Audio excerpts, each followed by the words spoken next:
Бәріне сәлем, менің каналыма қош келдіңіздер. Бүгін сіздермен банофик пай деп аталатын күшті пирогтың рецептімен бөлісемін. Бізге керекті құрамның мөлшерлерін описанияға жазып кететін боламын. Алдымен тысымызға еріген жылы сары майымызды саламыз және оның үстіне қант ұнтағын салып, екеуін жақсылап араластырып аламыз.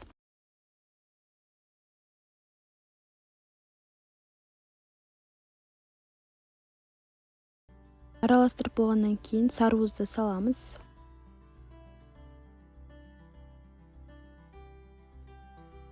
Барлық ұнды салып, жақсылап араластырамыз. Бір ас қасық қамыр қопсықыш салып жібереміз.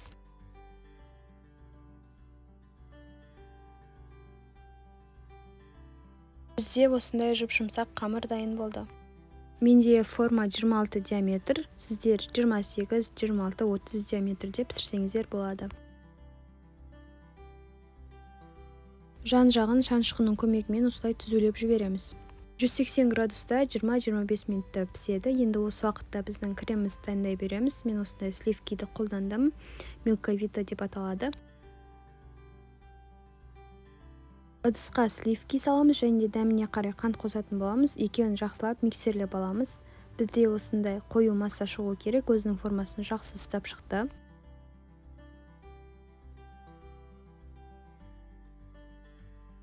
Енді банандарымызды турап дайындап қоямыз. Бұл уақытта біздің қамырымыз да дайын болды. Кішкене суығанын күтеміз, содан кейін формасынан шығаратын боламыз.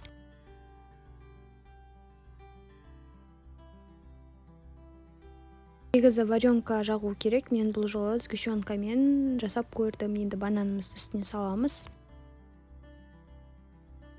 Кондитерлік мешокқа біздің кремімізді салып, осылайынан домалақтап шығамыз.